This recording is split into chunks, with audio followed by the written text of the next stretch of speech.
if you look at strength and power exercise, then I mentioned earlier that core body temperature is highest in the late afternoon. And what seems to be the case is that strength and power follow the core body temperature rhythm. And that makes sense because if you think about the enzymes that are involved in substrate metabolism of things like glycogen, then they will work faster at higher temperatures. If you think about nerve conduction velocity, then that will be faster at higher temperatures too. That was circadian rhythm expert, Dr. Greg Potter, speaking on time of day and body temperature in context of training speed and power. You're listening to the Just Fly Performance Podcast.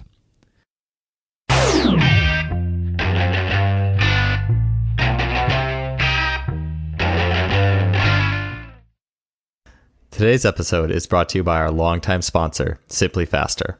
There are a lot of sports technology companies out there, but Simply Faster is the only website you can go to that features an online store that covers the bandwidth of training technology, from force plates to timing systems to muscle stimulators and more. Some products of Simply Faster that I use and love include things like the Freelap timing system in K-Box or coaches' favorites such as GymAware. Recently, Simply Faster has added 2 units that as a coach you should definitely take a look at. The first is the Muscle Lab Contact Grid, which is an extremely affordable and portable, step-by-step, literally, system to collect data on jumps, bounds, sprints, agility, hurdle hops, and really as much as your creative mind can imagine. In what used to take a whole runway worth of data collecting strips, the Contact Grid does it all with only 2 small strips that together cover up to 40 meters of sprinting. Ground contact time, step rates, rhythms, and beyond are at your fingertips with this device. Another new unit, the VO2 Master, is an ultra-portable gas exchange analyzer. Don't guess on energy system development when you can get direct insight into VO2 capabilities in relation to specific sports skills, rather than being hooked up to tubes on a treadmill or worse yet, a cycle ergometer to get a VO2 max. Think of the VO2 Master as your own gas exchange lab without the tubes and wires. Deepen your analysis in the specific conditioning preparation of your athletes with the VO2 Master today. These products and incredible customer service make Simply Faster your go-to for your sports technology needs. I'm happy to have partnered with them in sponsoring this podcast. Their support has been tremendous, so check them out today at simplyfaster.com. That's simply with an I, faster.com. Welcome to episode 166 of the Just Fly Performance Podcast. I'm your host, Joel Smith. Thanks for being here today. On the show, we have Dr. Greg Potter. Greg is a former sprint coach.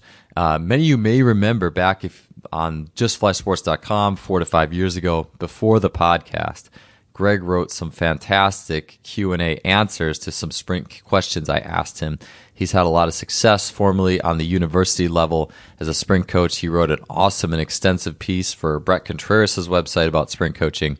He's now transitioned into work in the health and wellness sector. He has his Ph.D. He was the former content director at Human OS. He now works as the chief scientific officer of a health tech startup, and he is doing awesome work on sleep, diet, and metabolic health that's been featured by a number of outlets. Today's show it's about crossing sectors a little bit. It's going to be very much on how do we optimize the health of ourselves and our athletes in this modern world where we are flooded with blue light throughout the day. We have constant food available all hours of the day. We may be forced into particular training schedules that may or may not be optimal for us, and all these things that modern life presents to us. And so with that in mind, today's show is all about our own body's clocks, how it impacts our health, metabolism, ability to train, ability to recover. It's important to know how to train, definitely. Those are awesome and fun talks, and the majority of talks you're going to get on this podcast. Today's show is all about how to be a better human being on the level of optimizing just our daily function, the way we are designed to operate and train, and to help pick up all those, you could call them picking up all those 1% by just making better decisions to operate according to our biology. So topics that are addressed on today's show that Greg will go in depth on are the basics of the circadian rhythm, its impact on nutrition, sleep, training, and metabolism, or fat loss.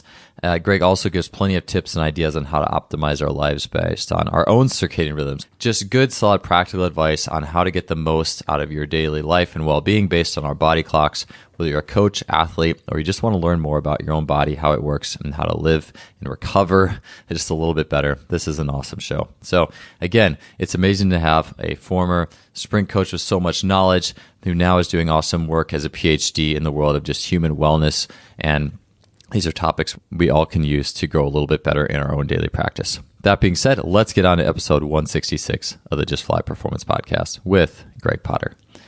Greg, welcome to the show. Thanks for being here today, man. I know you were just not too long ago, you were on Just Fly Sports for writing like a lot of sprint related material and Brett Contreras' website and all that. And here I am later interviewing you for a totally different reason, really.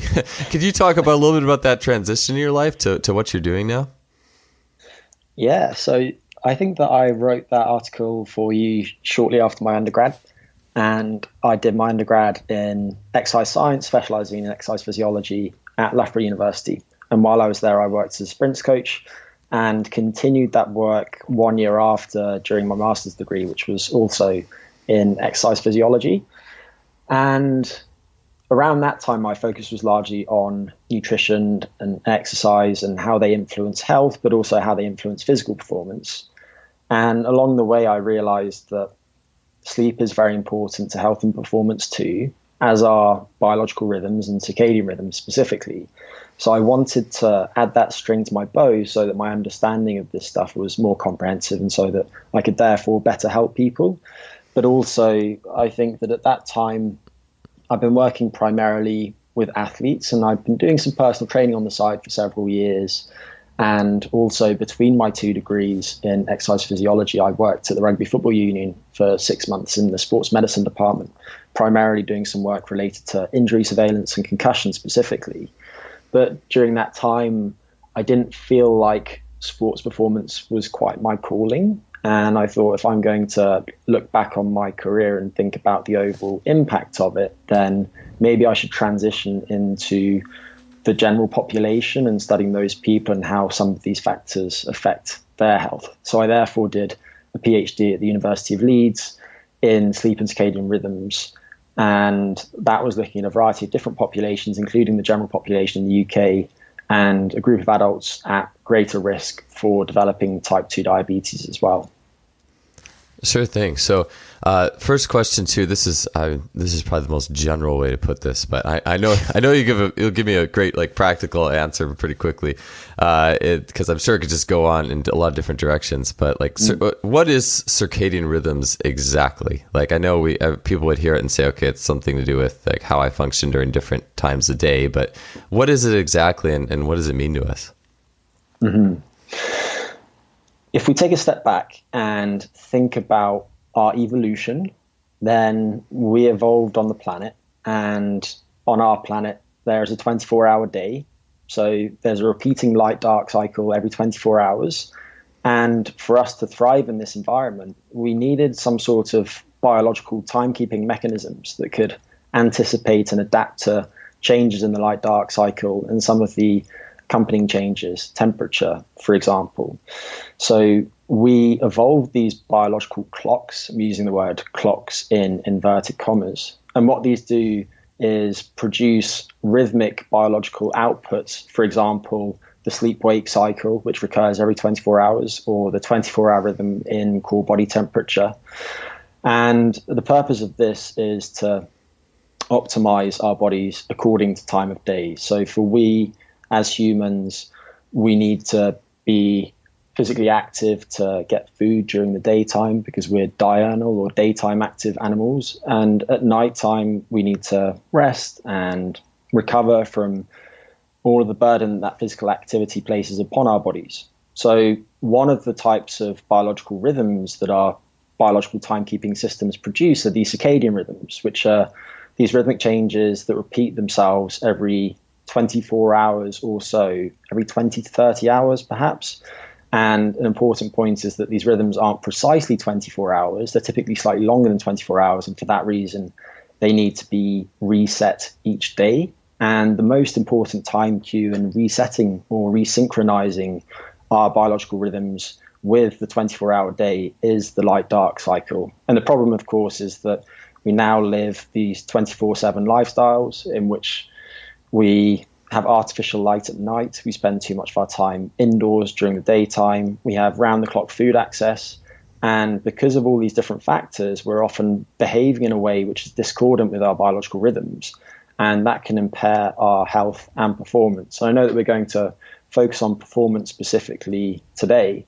And what I'd like to share is that understanding these rhythms and also the importance of sleep does have implications for athletes who want to perform at their best, but also adapt to training and generally bring them best selves to the world each day.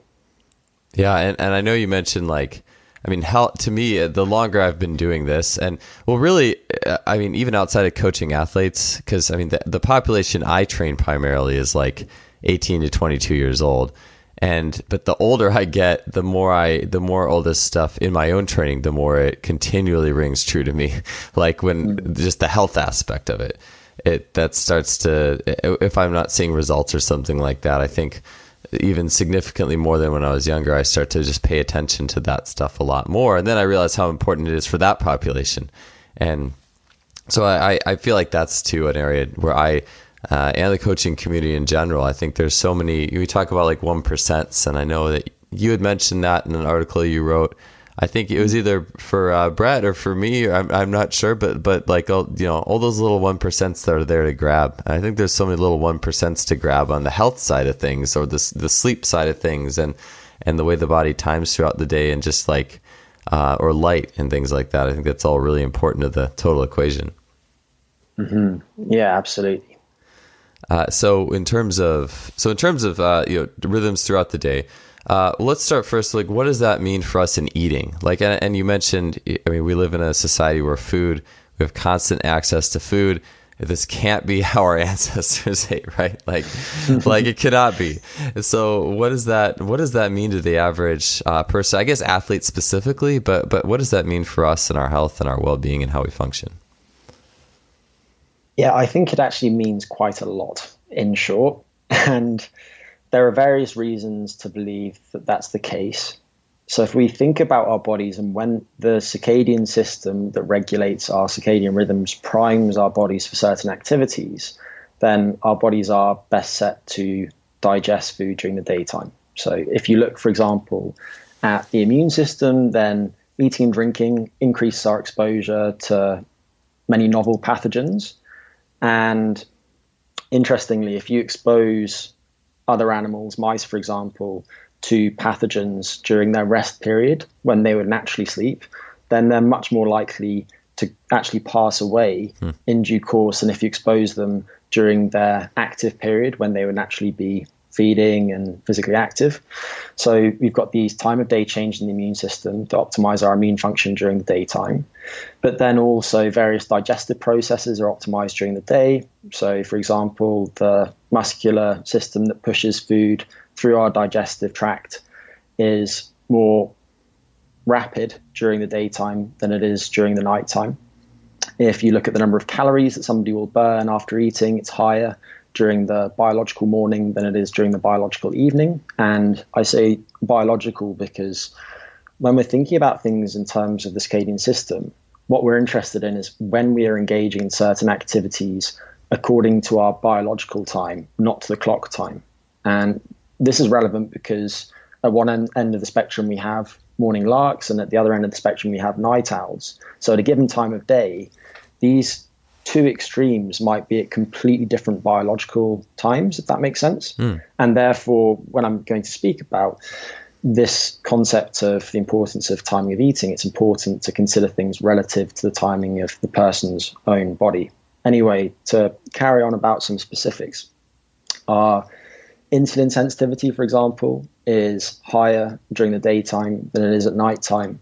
And what I'm trying to emphasize is that our bodies are primed for eating during the daytime. And what implications does this have for our health is the question that follows. There have been lots of studies of other animals that have looked at this question, and I won't go into too much detail on those because they're very interesting, but I want to focus on studies of humans since we now have several studies that have looked at this question.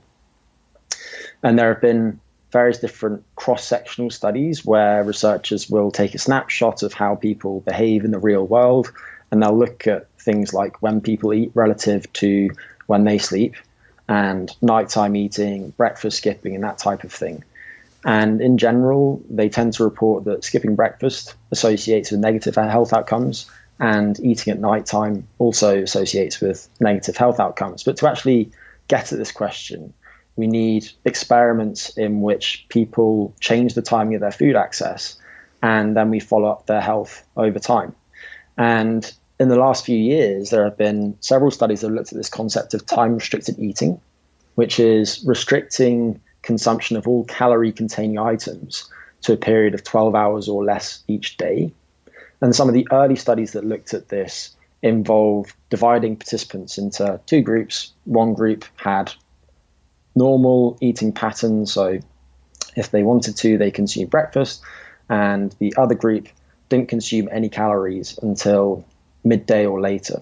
And there were two studies specifically by research at the University of Bath that looked at this and were very nicely controlled. And to cut to the chase, what they found is that when lean people skip breakfast, if anything, they tend to consume fewer calories, but they also burn fewer calories, such that over the course of the day, there's no difference in energy balance, and therefore their body weight doesn't change over the course of several weeks. The only difference seems to be that their blood sugar regulation in the afternoon is slightly worse. They also did some work looking at obese people, and what they found was that similarly, they burned fewer calories in the morning, but they also probably consumed fewer calories. Overall, there was no change in body weight when people skipped breakfast, but what they did find was insulin sensitivity was slightly worse in the afternoon. So these early studies suggested that, if anything, this type of time-restricted eating approach might not be a good thing for health. It might not be a bad thing either, but it just didn't have very large effects.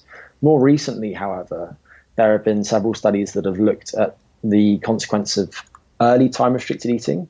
And one way of applying this would be to skip dinner, for example, instead of skipping breakfast. And I know that many people balk at the idea of this because they think this isn't practical, but I just want to touch on the results of a couple of these studies.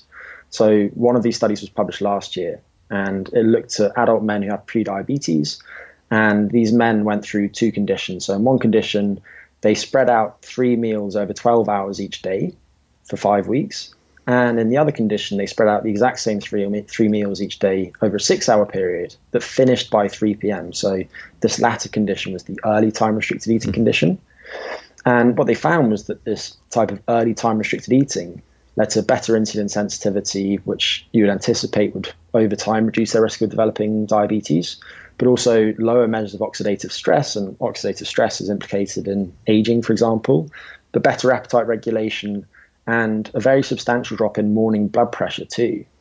So this was some preliminary evidence that this type of early time-restricted eating might have many benefits. And they've since published 2 more studies this year, which largely supported the studies of that initial paper. So one of the studies published this year found that on average, blood sugar levels were a little bit lower over the course of 24 hours when people used this early time-restricted eating. And another study basically found that appetite was again better regulated, but also that during early time restricted eating, people tended to oxidize more fat, which over time might be a good thing for their body composition. There has been a study this year also that compared early time restricted eating to slightly later time restricted eating in adults who have prediabetes, and they didn't find substantial differences. They basically found that both conditions tended to improve blood sugar regulation, but the early time restricted eating condition did also improve their fasting insulin in the morning. So to summarize those studies, it seems that if people can restrict the period in which they're consuming calories each day, so the period elapsed from their first calories of the day, whether that's a coffee with cream or whether that's breakfast, until the last calories of the day, which is hopefully dinner, then they might experience many of these metabolic benefits, especially if they currently don't have good metabolic regulation. But something I'd like to add is that if you are, for example, an elite athlete and you have very high energy intake requirements, let's say that you're a Tour de France cyclist and you are competing in the Tour de France, this type of time restricted eating might not be for you, because you might just find it hard to consume enough calories each day. But outside of those rare exceptions, it seems that if at least people can shift their calorie intakes earlier in the day, or at least consume a smaller dinner, then they're likely to benefit in many ways. Yeah, sure thing. So in short, it sounds like I was trying to dissect a little bit the second studies, or you were talking about, or the latter studies you were talking about. But that first study was saying that you probably shouldn't do, if you're going to time restrict your eating, it should be time restricted at night. Like you shouldn't eat. It should be in the morning that most of your eating happens. Like, so is that the general guideline, or is it leaning towards that if that is what you were to do? Yeah, so I would say, as a general guideline, stick to a 6 to 12 hour caloric period that finishes at least 2 hours before you plan to go to bed. But earlier than that is probably better. So I wouldn't eat as soon as you wake up in the morning necessarily, especially if you wake up to an alarm clock. But let's say that you've waited until half an hour after you would naturally wake up if you have woken to an alarm clock. Then you can start consuming calories, and thereafter maybe a 6 to 12 hour caloric period. And if, for example, you have a family and you want to have dinner with your family, then just think about ways to reduce your calorie intake at that late meal and reapportion those calories earlier in your day. And I think that you're likely to benefit that way. Sure. Yeah, I think a lot of people, when they're like, okay, I'm going to do time restricted eating or intermittent fasting. I mean, is there a difference between those two terms, by the way? Semantically, yes. It's not something that's not very clearly explained much of the time. The distinction that I make is that time restricted eating is all calories within a period of 12 hours or less each 24-hour cycle, whereas intermittent fasting is periodic use of a longer fast, by which I mean a fast of at least 24 hours. Oh, okay. But it's not necessarily used in the scientific literature that way. Got it. Okay. So if I'm going to do time restricted eating, now I'm trying to think of what I was going to, okay. So I do know that, it's almost like, regardless of what I've heard on some level, that I have heard that you shouldn't be eating within a few hours of bedtime. I mean, I guess that's maybe a good principle just as well, but what does that do if I'm eating like an hour, or eating snacks like an hour before my bedtime or something like that, like from a metabolic perspective? Yeah. So there are two ways of answering this question, really. One is to say that if you restrict your calorie consumption earlier in the day, then you'll probably also inadvertently change the composition of many of the foods that you consume. Because most people, if they're sat in front of the TV at night snacking, don't eat the best quality food. And also, most people don't have wine at breakfast. So by reducing late night or early evening calorie intake, you're likely to also improve your diet in that way. But if we assume that the composition of the food that you consume is the same whether you're consuming it early or late, then having it late in the day is going to do a few things. So one, each time we consume calories, we have to, of course, digest and metabolize those calories. And that requires energy, that process. It requires more energy if we digest and metabolize those calories early in the day. But because it requires energy, our core body temperature tends to go up. And what we want is a nice high amplitude rhythm each day in core body temperature. And what you should find is that around the time that you fall asleep, your body temperature starts to go down. So it's typically highest in the late afternoon, which is also generally the best time for strength and power exercise for that reason. But if you consume these calories late in the day, then you offset that decline in core body temperature. And that might be one reason that people find it harder to fall asleep. It will also tend to change activity in your autonomic nervous system, such that if you look, for example, at heart rate variability overnight, then it tends to be higher when people consume more of their calories early in the day, even when calories over the course of the day are controlled for. And then there are a few other things too. So one would be, as I mentioned earlier, that our digestive tracts are better prepared for food during the daytime. Another thing that I mentioned earlier was that insulin sensitivity, for example, will be lower during the nocturnal period.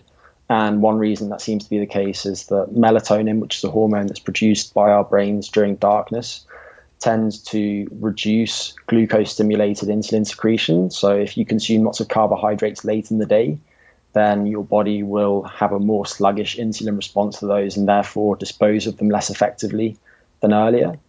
So those are a few different reasons. And of course, if you consume a very small number of calories late, then maybe that's not too much of an issue. But it still depends on the composition of those calories. So one more thing to add here is that caffeine, for example, is very disruptive to sleep for most people. And if you consume that too late in the day, then you're likely to take longer to fall asleep, but also your sleep quality will be lower. Your sleep will be more fragmented.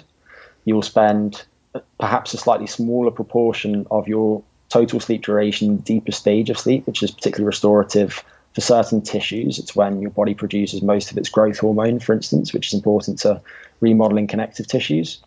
So regarding caffeine, I would say cap your intake at 2 milligrams per kilogram of body mass per day, and don't consume it any later than 9 hours or so before bedtime. Although people do differ a lot in terms of how well they process caffeine, such that some people will metabolize it very quickly. Other people who, for example, have fatty liver disease, will process it very, very slowly, to the point where if they consume a cup of coffee today, they still have caffeine in their bodies 24 hours from now. You're listening to the Just Fly Performance Podcast, brought to you by Simply Faster. Actually, I was going to say, because I got some genetic test that said I was a fast metabolizer, and I would agree with that in terms of when I can have my last cup, but which I tried to avoid it in the afternoon just out of principle's sake, because I drink too much as it is, so I just try to like cap it there.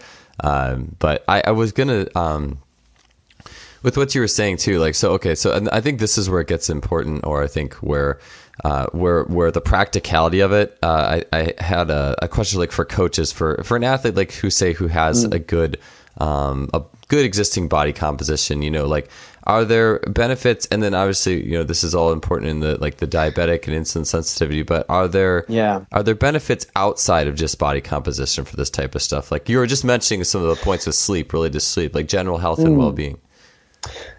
Yeah, the short answer is I think we can't say that for sure right now, just because those studies of humans haven't really been done yet.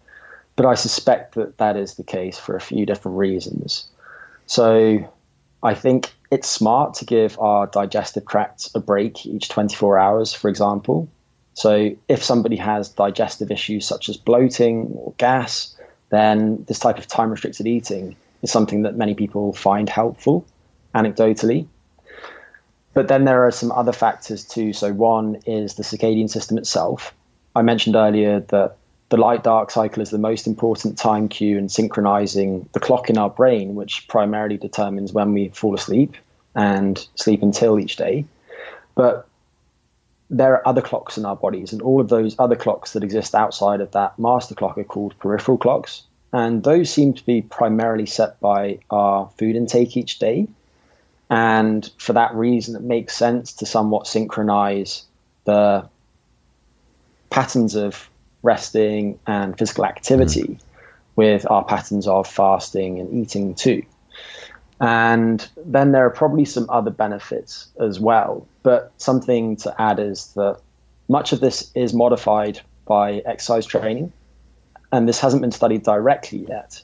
But we know, for example, that doing high-intensity exercise will tend to improve how well our bodies dispose of glucose, because that type of skeletal muscle contraction will increase non-insulin-mediated glucose uptake. So if you're an athlete, and let's say that your training is imposed relatively late in your waking day, that's just when training times are and you have no say in the matter, then consuming many of your calories around that training bout probably isn't such a big problem. But I would still recommend that your final meal of the day is relatively small compared to the others. Maybe you just want some protein to help you adapt to that particular exercise, and it depends on your upcoming training bouts and so on. But I think that you still want to try and perhaps put a relatively large number of calories before the bout, and then after the bout, if you're training late in the day, keep that small. And one of the things that is likely to benefit, I think, is sleep. And if you are training late in the day, then it's really important you do what you can to wind down as quickly as possible after that, such that your sleep isn't subsequently delayed and also made less restorative. Because there's been some work published recently which collated all of the different studies that have looked at the effects of late exercise on sleep. And long story short, in that instance, it doesn't seem like the exercise dramatically affected sleep, how long it took people to fall asleep and so on. But if you look at the individual studies, then the studies that included higher intensity exercise and more damaging exercise, so if you compare running, for example, to cycling, running being more damaging, then there probably is an effect of training late in the day. And to add one more thing, we also know that exercise itself will shift the timing of our circadian rhythms. And just this year, one man from Monash University, Sean Kane, published some very nice work on this. And what he found was that during moderate intensity treadmill exercise, if you change the time at which people do that exercise, then you can shift the timing of their body's clock such that if they do it from about 7 to 10 a.m. or from about 1 p.m. to 4 p.m., then their body clocks will shift earlier, and you therefore expect their sleep to shift earlier too. Whereas if they train from about 7 p.m. to about 10 p.m., then their body clocks will shift later. And what are the practical implications of that? Well, one of them is definitely getting over jet lag and understanding how to time your exercise to help you synchronize the new time zone faster. But another is maybe you train late in the day and you have to compete late in the day too. Then it's important that you get used to training, competing at those times such that your performance at those times of day is optimized. So I went on a little bit of a tangent there, Joel, but I don't know if you want to jump in here. No, all good. No, I know we'll get into the circadian rhythms and the training here in just a bit. And I think that's something that I've always thought of a lot too, and especially after reading some things early on in my career about it. One thing that I do want to kind of close out, at least this like the nutrition and metabolic rate and all that, is I think that well, and I talk about any other benefits as if body composition isn't important, because it is really important to a lot of sports, especially and obviously this, having worked in sprints or track and field, and that it's critical, like body power power to weight ratio and all that is a really important aspect and of everything, and but so you obviously a Tour de France cyclist, insane calorie consumption need, or I don't know, someone who swims like the 4 IM, or someone who just trains a lot. There's going to be a different spectrum of calories. But let's say someone who's I know you have experience with track and field sprinters. I know a lot of people on this show have worked with that population. Their workouts are intense, but not quite. It's not like you're not cycling the Tour de France. Sure. So someone who's more of like a power athlete. What are some ideas with that nutrition window? Like, how might that shift, or like a training day versus a non-training day for someone who's not who doesn't have that huge calorie consumption, but does have days where they're certainly going to need more? Yeah, I would say that they still want to keep the times at which they eat consistent between training days and rest days. And there's been some nice work looking at this with respect to metabolic health in healthy young women. So we're not talking about a diseased population or anything like that. But in short, what it's shown is that when people consume regular meals at scheduled times, they tend to burn more calories after consuming those meals. They tend to have better appetite regulation and better blood sugar regulation too. So I think they probably want to keep the times at which they eat consistent, whether it's a training day or a rest day. But certainly they can consume a higher number of calories on training days. And also they need to factor in the training bout itself regarding their peri-exercise nutrition. So if they're doing something which is quite glycogen depleting and they want to perform well in that exercise bout and recover well from it, so they want to replenish their glycogen as quickly as possible, then it makes sense to consume a large number of carbohydrates around that training bout, regardless of whether they're training late in the day. So I think regularity is key. Factor in training and the adaptations that you want to get from that training bout. But those people probably don't need to sweat too much about this stuff. With that said, there is also reason to think that consuming relatively more calories early in the day is likely to be good for body composition too. So let's say that you are a winger in rugby and you want to be fast, you want to be powerful, and you want to be lean as well. And right now you're carrying around 3 kilos more than you would like. In that instance, you might well find that shifting your calories a bit earlier in your day is good for your body composition and does help you shed some of that fat. And just to mention one more study, there was a very nice paper published 6 years ago that basically took overweight and obese women through 2 different conditions. So each woman was assigned to one of these 2 different conditions for 12 weeks. And in one condition, they had 50% of their calories at breakfast, and the other condition had 50% of their calories at dinner. But otherwise, the composition of the food was the same. So same number of calories each day, same carbohydrates, and so on. And what they found is that when people consumed more of their calories at breakfast, they lost more than twice as many inches off their waists. They lost more than twice as much body mass. And they also had greater improvements in their blood lipid and blood sugar regulation. So if right now your body composition isn't quite as good as you would like it to be, then I think it does still make sense to try and implement some of these things that we've learned from these chrononutrition studies in recent years. That's interesting. For some reason, and this isn't an area that I'm like immensely well versed in terms of just all around knowledge, but I like the ketogenic diet, you know, or like the bulletproof coffee, or I'm going to have high fat in the morning. I don't need to eat for a while. Like, how does that play into all this? I mean, is that a factor to look at? I mean, I imagine the meals and the research study were a little bit more balanced. Like if someone's doing that and they're trying to get their thermostat more towards a fat burning state, like how, any thoughts on that? Yeah, I do have a few thoughts on that. And to summarize those thoughts, I would say that type of carbohydrate backloading that it's sometimes known as, it was popularized a few years ago, doesn't make that much sense to me. And just to touch on a couple more reasons why beyond those that I mentioned, if you look at all glucose tolerance, so how well our bodies dispose of glucose after consuming it, that's probably about 17% higher in the biological morning than the evening. But also, there's been some work that's looked specifically at the effects of consuming carbohydrate-rich meals at different times of day.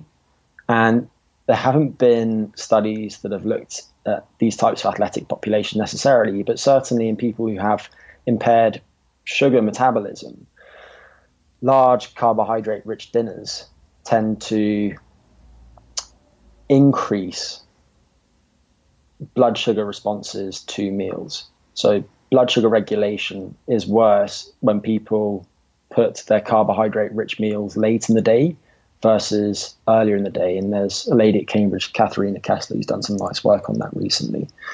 So in summary, I think it still makes sense, generally speaking, to consume most of your calories and most of your carbohydrates specifically relatively early in the day, but then around training, depending on the adaptations that you want to get from the exercise bout, you can certainly assign more of your carbohydrates to that time of day. Interesting. Yeah, I'm just curious. I've never really gotten in too far into that rabbit hole myself. But I'm sure there's a lot of like maybe some individual like responses and characteristics too. I've heard like some people will respond more favorably to keto than others, but it's not the majority. And I'm not sure necessarily if there's any research on specific break anything, you know, down specifically with that or not. But yeah, I'm just something I've always kind of been interested in because I'm never really exactly sure what to make of that, or if an athlete is interested in something like that. But yeah, well, I think it depends on the athlete. So I didn't really speak about ketogenic diets there specifically, but maybe if somebody is an athlete in an aesthetic sport such as gymnastics or something like that, where much of the exercise that they do doesn't deplete lots of glycogen and they're otherwise in good metabolic health, but they need to stay lean and they struggle with appetite regulation as it is, then something like a ketogenic diet might make sense for them. But for athletes who do bouts of high intensity exercise, I don't think it makes that much sense based on what we know to date to use a ketogenic diet in the long term. because people speak about ketogenic diets as if they are, as if they enhance fat oxidation, they turn people into these fat burning machines. But I think that the corollary of that is that they are carbohydrate oxidation impairing. So if you look, for example, at some of the enzymes that are involved in carbohydrate metabolism, such as pyruvate dehydrogenase, then during ketogenic diet, those are effectively downregulated. So when those people then reintroduce carbohydrates and they try to do so with a view to improving their ability to participate in those short-term sprints, then their bodies don't know what to do with those carbohydrates. They've had a variety of different adaptations at different levels in their system, from the gut to their skeletal muscles, which probably mean that they're going to struggle to store those carbohydrates as glycogen and then use that glycogen to fuel their exercise. Maybe with a slightly longer reintroduction period, if they consume those carbohydrates over several days in a gradual, ramped, systematic way, then they can experience the benefits of going on a ketogenic diet with respect to fat oxidation while still getting some of those advantageous effects of consuming carbohydrates in terms of their sprint performance. But not many of those studies have been done to my knowledge. So I think it's an interesting subject, but I also think that people focus far too much on that at the moment, if I'm just being honest. And it's typical of the nutrition industry to see certain things rise in popularity at certain times, and maybe the pendulum swings too far in one direction, and then several years later, it's probably swung too far in the other direction again. And the last couple of years, keto diets have been all the rage, and I suspect that in a few years' time, they'll probably not receive nearly as much attention as they do now. Yeah, I've heard that they aren't generally good for like increasing strength or power at all, or they elicit the reverse in athletes. And that makes sense based off what you're saying there. Okay, so training times. So this is something I definitely wanted to get into. You mentioned it with jet lag, body clocks, but like a question like, okay, so a lot of athletes would have something where they have to train. They might have to lift. Their schedule dictates I have to lift at 6 or 7 a.m. I'm going to then have practice at 3 or 4.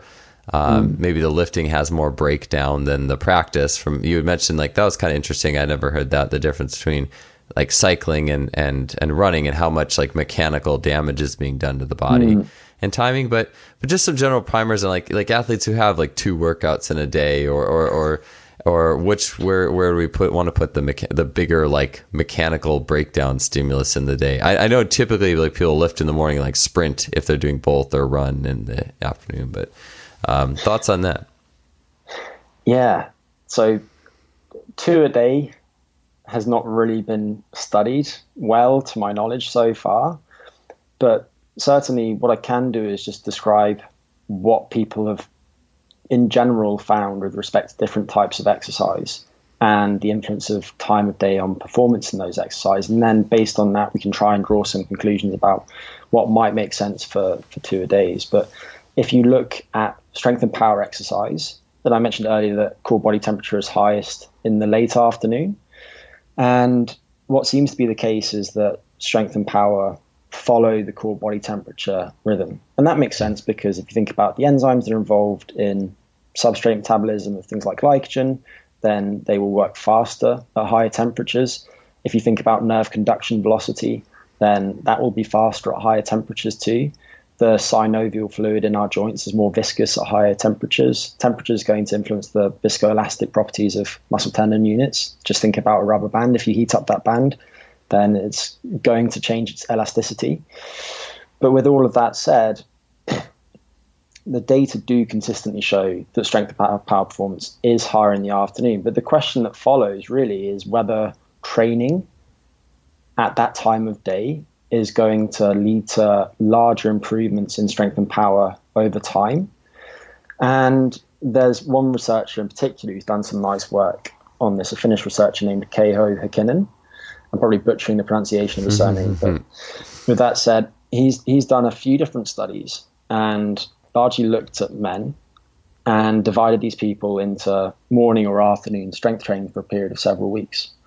And what he's tended to find is that, if anything, training in the afternoon does lead to slightly greater improvements in those adaptations, but the effect is relatively small. And if you do strength and power exercise in the morning, then the morning to afternoon variation in strength and power performance will be smaller, as you might expect. So the timing of your exercise will influence when you are best set for that type of exercise.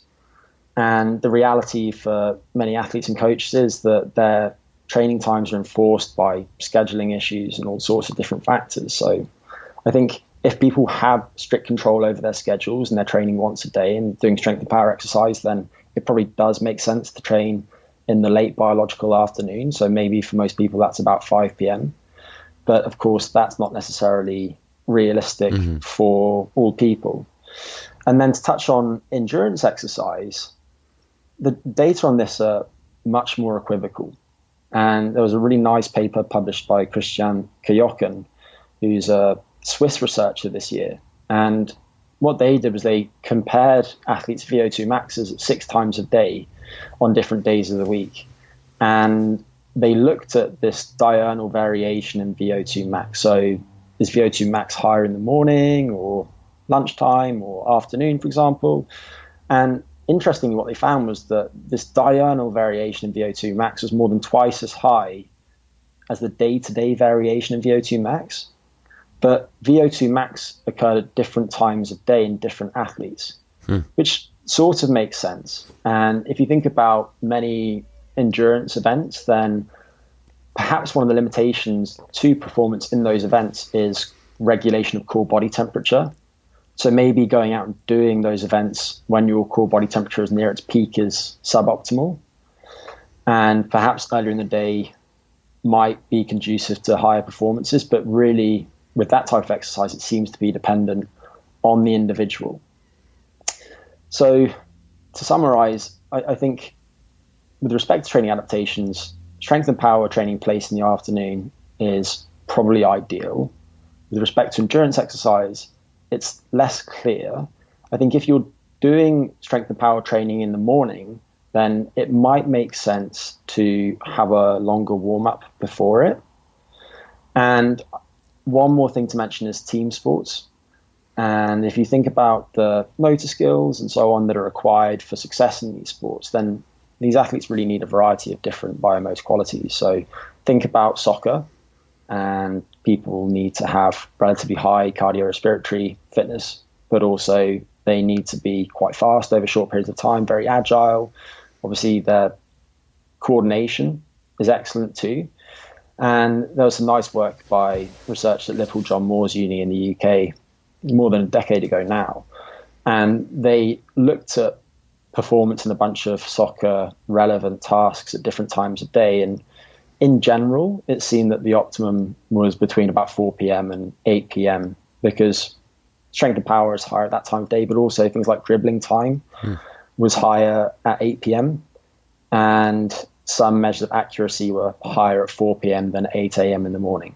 So for team sport athletes, whether you're a rugby player or a football player, I think the afternoon probably is prime time. Now, to finally circle back to your question about training twice a day, obviously if you're a strength and power athlete and you are doing 2 sessions in the day, both of which are relatively strength and power focused, so it's common for sprinters to do a track session and then to do a weight session also. Both of those different sessions are largely anaerobic, and for that reason you expect performance in each of them to be highest in the afternoon. So I think it depends on a few different factors, and one of those is going to be, in this instance, the nature of the strength training.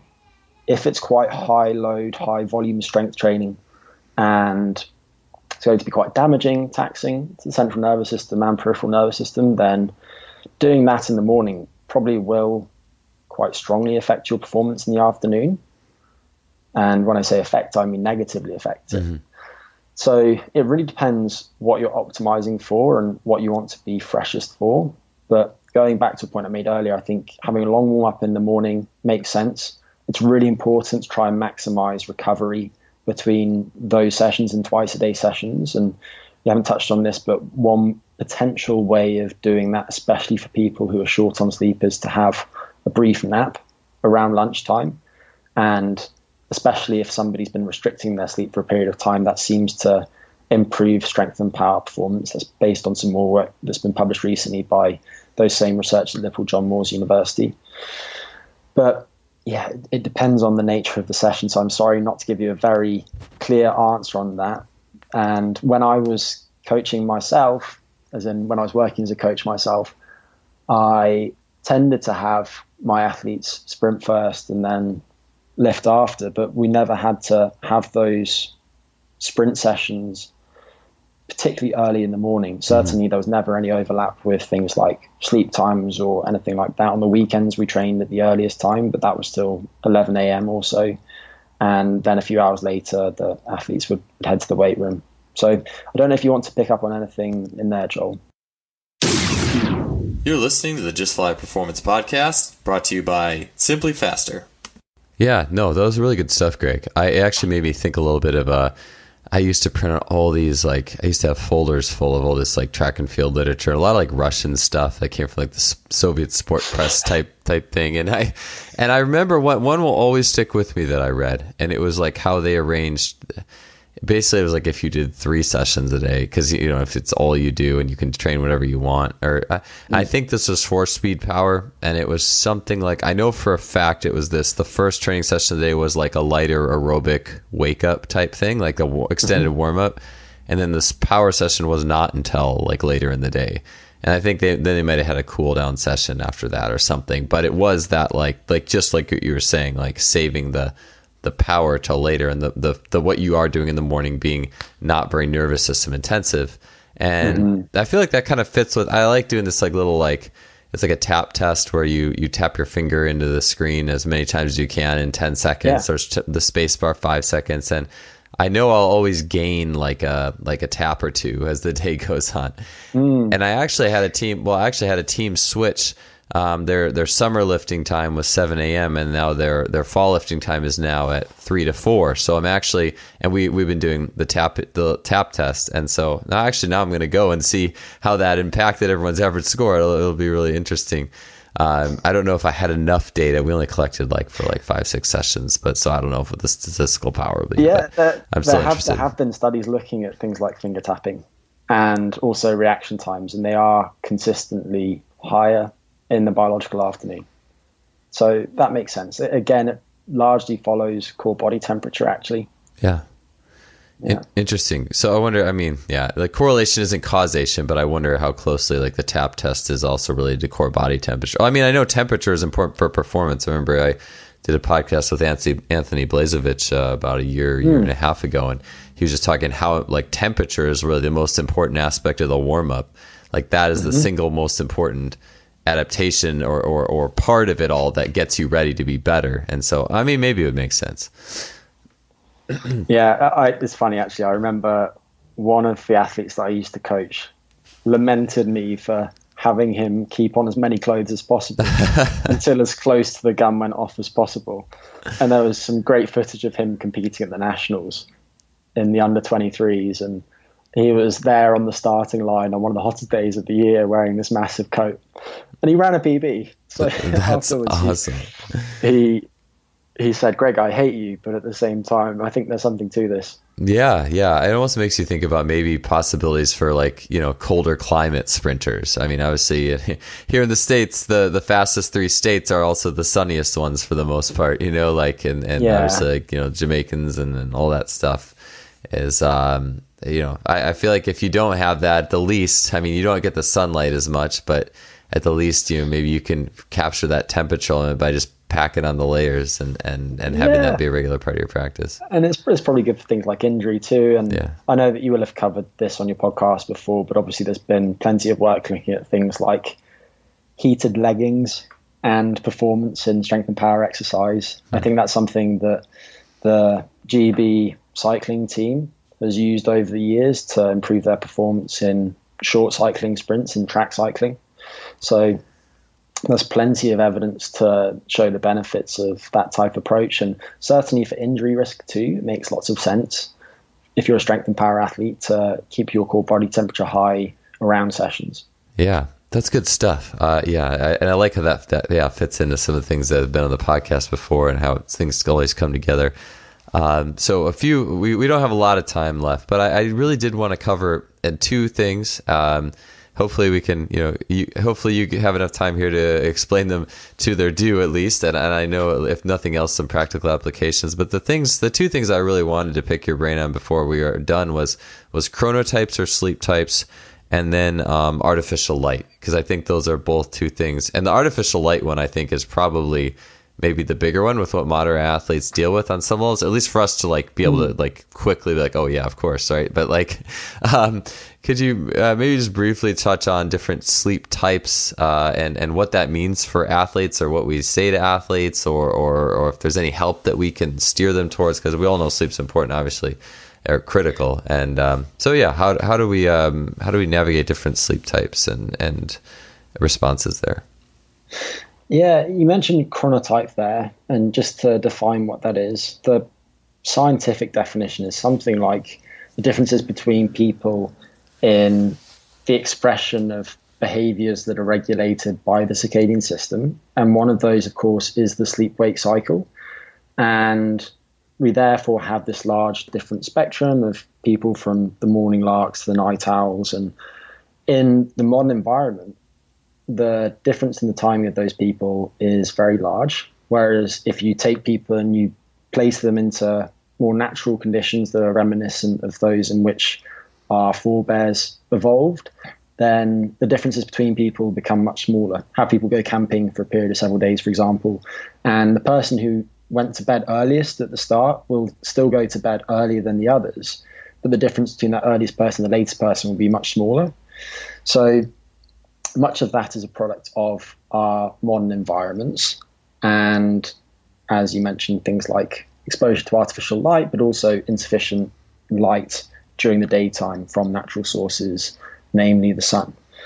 So the question really is, what implications does this have for training? And in short, there hasn't been much research that's looked at this specifically as yet, but for all the reasons that I mentioned earlier, I think it does make sense to try and optimize things like training according to times of day at which your body is best set for training. And there are many athletes who have training at designated times, and they find it really hard because maybe they go to bed late and they wake up late naturally, but they have to be up at 7 a.m. for practice, and they would rather be in bed until midday. And as a result, they go to bed early and they can't fall asleep when they go to bed, and their sleep quality is poor, and they wake up to an alarm and they feel miserable, and they don't perform as well in training as they would like, and they don't adapt as well to that training either. So for people who have training times that overlap with their preferred sleep times, it's really about whether they can shift the times at which they go to bed and wake up each day, so that they are training and competing at times at which their bodies are better set for the exercise. And in short, to help people shift their sleep timing earlier, which is most commonly the case, just in that if you look at how sleep timing changes over the course of one's lifespan, then people reach their latest around the end of adolescence. So perhaps 19 and a half years of age for girls on average, and 21 years of age for boys. And then people get earlier and earlier until old age.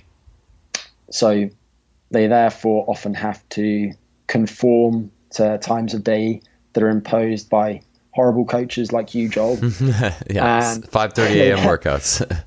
Yeah, and they therefore lose sleep as a result. So for these people who want to shift their sleep earlier, there are a few things for them to focus on. So first is those guidelines that I mentioned earlier regarding caffeine intake. If it's possible, I think it's actually best for people to stop consuming all stimulants if they want to go to bed earlier, because caffeine both delays the timing of the circadian system, but also it antagonizes a substance named adenosine, which basically acts on certain receptors in the brain to promote sleepiness. And by blocking the interaction of adenosine with those receptors, there's a weaker sleepiness signal. And for that reason, caffeine is negatively affecting sleep in these people via two mechanisms.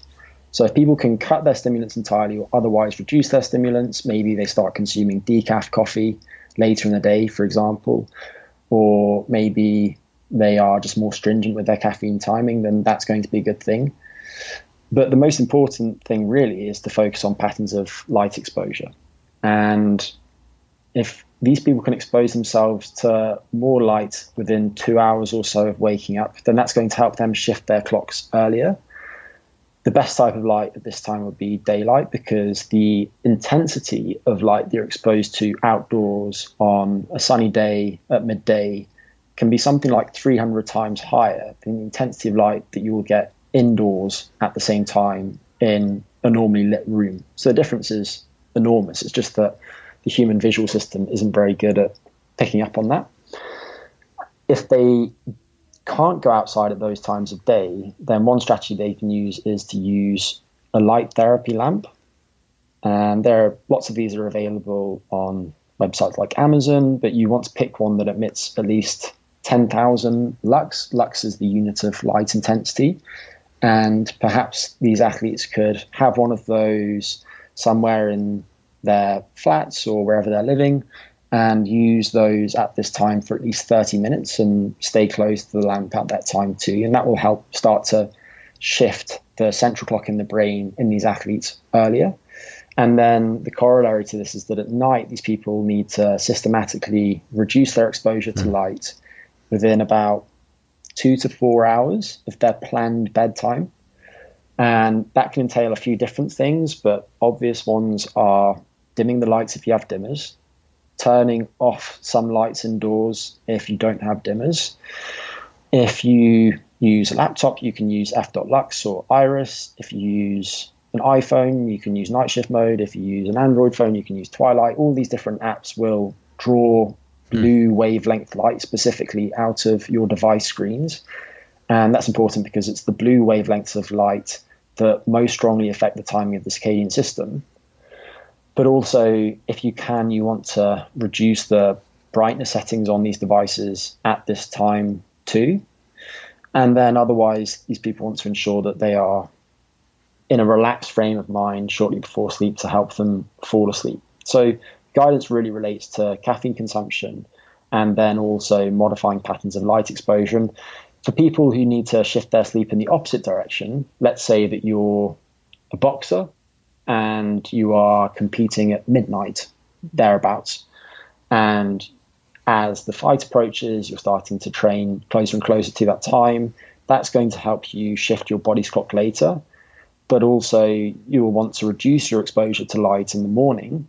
So maybe that might entail wearing blue blocking glasses in this instance, or sunglasses if you're outside, because that will reduce retinal light exposure specifically. And then in the evening, perhaps in the 2 to 4 hours before your planned bedtime, you actually want to increase your exposure to light. I say 2 to 4 hours because if it's too close to bedtime, then that's going to interfere with your sleep quality. But there is a sweet spot in that 2 to 4 hour range where if you use a light therapy lamp or if you're outside during daylight, that will help you shift your clock later. And then regarding caffeine, these people don't need to be so judicious about caffeine, but I still wouldn't say go ahead and consume loads of caffeine. It's going to help you shift your body's clock later because it will still impair sleep quality. So I think the main implication of an understanding of your chronotype is how it interacts with your training. And if you can understand how to shift your chronotype and your sleep timing, bearing in mind that chronotype does have a genetic basis. So if you're an extreme morning type or an extreme evening type, then you shouldn't be boxing and you shouldn't be rowing respectively, because the times of your training sessions and competitions just aren't going to be suited to your chronotypes. And there's actually some sort of assortative process whereby most athletes end up in the sports that correspond to their chronotypes. If you're an elite endurance athlete, then you're probably not going to be a total night owl. And if you're a boxer, you're probably not going to be in the first centile of larkness. if that makes sense. Yeah. So those are some practical strategies that people can use. And if people want to assess their chronotype, they can do so. There are validated questionnaires available. One is named the MCTQ, the Munich Chronotype Questionnaire Test. And there used to be a website named the WeP, which had a free assessment, but I think that website is down right now. But I don't think that people need to worry too much about where their chronotype falls relative to their peers. They will know if there's overlap between their training times and their sleep. And all they need to do is know how they can intervene to modify their sleep timing accordingly, such that they're now training at times at which they don't feel terrible. Yeah, right on. I really like all those apps and stuff with the blue light. I'm definitely interested in that. And with the light too, like this is, I don't know what research, or just maybe what you think about this, but like I'm just this is the N of one, but like I've never had a hard time falling asleep, even if I stay up late on the computer. But I feel like it's more of a quality of sleep thing, like more likely to wake up in the middle of the night, or maybe didn't sleep as well. I mean, if people are, because I feel like if an athlete is like falling asleep anyways, and they don't have a problem with it, I mean, is that like, or is it just the qualities that mess with your circadian? Is it there's something else that gets messed with the sleep cycle outside just falling asleep? Yeah. So light can not only shift the timing of sleep, but it has a variety of different effects on our bodies. And one of those is an acute alerting effect, which is independent of its effects on the circadian system. And there are various different ways that you can study this, but if you look, for example, at people who are exposed to artificial light at night in their bedroom, then they tend to report more fragmented sleep. Their sleep tends to be lower quality, and that can have some corresponding negative consequences. But there are also a host of benefits to exposure to light that are very rarely touched on. Perhaps they get more airtime now than they once did, but to touch on a few of these, one, of course, is vitamin D synthesis. And if you have very dark skin, then you're going to need more light exposure to get the vitamin D that you need. And that's important to lots of different things, from regulation of pain and the immune system to bone health. Another is potentially effects on body composition. There was some very interesting work published by a man named Peter Light, which is best name ever, nominative determinism. And he looked at the effects of exposing fat cells with the epidermis intact to blue light, and found that when you do that, you actually stimulate the breakdown of fat in those cells. So it might have some metabolic effects too. Another is that the light that we're exposed to, if it's of a certain wavelength, probably influences mitochondrial function. And people will have heard of photobiomodulation, but that's the idea behind some of those devices. It can influence some of the complexes involved in the electron transport chain, which can influence energy production in turn. But then there are effects on mood, and there has been some work looking at physical performance too. And Christian Kyokin, who I mentioned earlier, has done some of this work, and he's published a really interesting paper a few years ago, which basically looked at the effects of light exposure and cycling performance. And they had a couple of conditions. So one was a very bright light condition, and the other was just moderate light exposure, the type of light you would get in a typical room. And he basically found that when these athletes are exposed to more high intensity blue light before a time trial, they perform substantially better. So actually getting lots of light exposure around the time of competition is likely to be a very good thing for performance on a few different levels. And one of those, of course, will relate to alertness and cognition and making good decisions. But what implications does this have for us? One is to spend more time outside during the daytime. And if you do that, that's going to buffer against the negative consequences of being exposed to small amounts of artificial light at night, because the cells in our eyes that register light keep track of our exposure to light over time. They keep a kind of light history, if you like. And therefore, if you get lots of daytime light, you won't be as adversely affected by using your phone late at night or whatever. Not that you should be doing that. You absolutely shouldn't. And then at night, I gave you those tips earlier related to reducing your light exposure in anticipation of bedtime, but then you, of course, want to look at your bedroom itself too. So if, for example, you have curtains that aren't very good at blocking out light from outside, then you should consider using blackout blinds. Alternatively, or in addition, you could use a sleep mask at the same time. And then there's the question of whether there are devices in your room that emit a light that you can get rid of. So some people have these alarm clocks that emit blue light, and that, even though it's a small amount of light, might well disrupt your sleep, especially if you haven't spent much time outdoors during the day. And something to mention here is that the degree to which artificial light at night exposure influences our body's clocks varies massively between people. So I touched on that hormone melatonin earlier. There was some work published this year that looked at the effects of ecologically valid, so the type of light that you would get in the real world, exposure shortly before bedtime, its effects on the suppression of melatonin synthesis. And basically, if you compare the person who was most affected to exposure to light to the person who was least affected, then there was about a 60-fold difference in the degree to which light at night suppressed melatonin. Wow. So that's an enormous difference. And for that reason, some people really need to pay close attention to it, whereas for other people, it's not going to be quite such a big problem. So get rid of blue alarm clocks. If you have an alarm clock, consider using a sunrise alarm clock that comes on and shines some nice light in your room in the morning rather than waking you up with an annoying alarm clock tone. And if people put those tips to use, then I think they're likely to sleep better, but also hopefully perform better. Yeah, man, how much do I wish I just didn't have to have an alarm clock and could just wake up with the sun shining in my face every day. That'd be amazing. Well, anyways, that's all the time I have for the show today, Greg. But really, really informative and good answers, and just really appreciate all you have to offer, especially in your transition from the sprint world and now into so many other practical and helpful things that I think all of us coaches and everybody really can use. So, thank you for your time today, man. Really appreciate it. Pleasure. Thanks, Joel.